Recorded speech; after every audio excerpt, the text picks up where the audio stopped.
And welcome again to the series of videos here at the Diocese of Houma-Thibodaux. I'm Houma-Thibodaux, and as you're probably aware, we have had a series of videos addressing some of those topics as parents, faculty and staff, students, as we prepare to return to school here in the coming weeks. And we have more topics to come in the days and the weeks ahead, but there is only one topic of today's video, and it's an important one. Suzanne Troxclair, our Superintendent of Catholic Schools, is with us. And Suzanne, that topic obviously is, when is school going to start?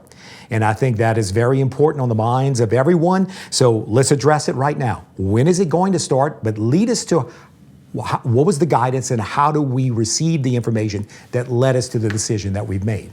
Sure. So if you remember from our first video, we talked about the importance of safety, presence, and growth for our schools. And we're committed to that in the Diocese of Houma-Thibodaux. We are absolutely committed to the safety of our schools, the safety of our students, our staff, and their extended families. We're committed to their presence, to our students' presence, because we know there is no replacement for that teacher with that student in the classroom. And we're also committed to the growth of our students, both academically and spiritually.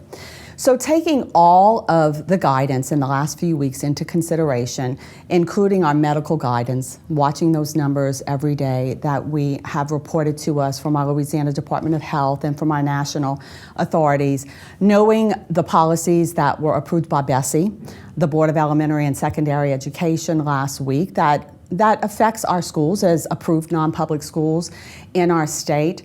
Taking all of that into consideration, knowing exactly what our schools need to do to be prepared to meet those guidelines and meet those mandates, and also taking into consideration, first and foremost, our students. What do we need to do for our students to have a safe, secure return to school? And with that said, through much deliberation and much research and guidance, we have decided that we will begin school the week of August 10th. Our high schools will return in an orientation style format that's specific to high schools, and those high schools will communicate that to their school families. And our elementary schools will return on August 14th. So we will have our students in our classrooms on August 14th. Now, with that said, there will be some adjustments that need to be made to the school calendars. And that's also important to us because that impacts families. And we wanted to make sure, with a slightly delayed start to school, that we can minimize the impact it has on our calendars. We at the diocese require more than the minimum. We, of course, require some extra time, some extra days built into our school year. With that said, this is what they're for. They're emergency days. So we'll utilize those days as well as some other adjustments. One big activity that happens in our diocese is our annual educators conference. And that brings all of our teachers and administrators and staffs together for a professional development day. That will become an instructional day this year. And other days will be adjusted by each school according to their school calendars. And those schools will communicate that directly to their parents so that there's a minimal change, a minimal adjustment and transition for our school families. And again, the important thing, and I think certainly where you were leading right there in terms of the minimal adjustment to the school calendar, a lot of parents are saying, okay, if we're starting essentially a week or so later, what does that do to the back end as we start heading to the summer? So what you're saying right now, we should be able to maintain the school closing dates, I guess, probably in late May, I guess. Right, which is typically in late May, and that is our goal. Now, we know our situation is fluid in this state with where our numbers are and what our directives are from our governor. But for now, it looks like we'll be able to, if anything, some schools may have that one more day in May, but honestly, they should be able to build it in at this point to their calendars. Now, if we have a situation where there's an outbreak and there is a rolling closure for a school, those things could happen. So we have to be ready to adjust to any of those things that happen as well. So we're trying to not impact those major holidays right now, but knowing that if our situation medically changes in our state, then we may have to utilize those days as well. And in another important distinction, everything that you've just announced, the guidance we have received, this is all based on a situation where the state is in phase 2 or really phase 3. Correct. We know that as we sit here, the governor spoke a few days ago, we are in phase 2, and we will be till at least August 7th.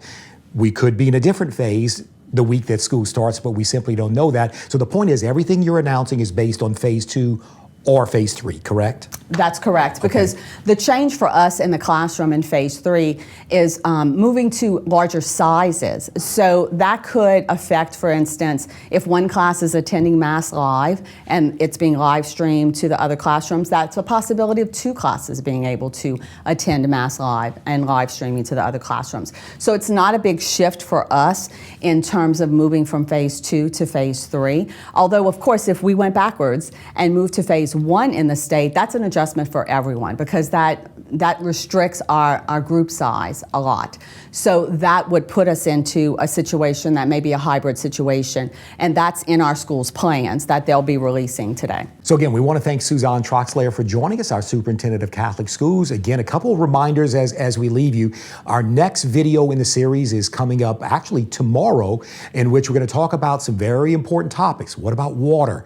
Or water bottles? What about lunch? What about busing? Those type of items, Catholic identity of our Catholic schools. It seems like such a natural, but we're going to talk about that in the next video. So again, as we head into this phase where we have now announced when our schools will start, again, the communication to the parents at the respective schools will now be funneled through, if you will, those individual schools. We will still be talking to you here from a diocesan level in the coming days and weeks, but again, school-specific information will now be communicated from those schools to those parents. Again, we want to thank you for joining us, and God bless you.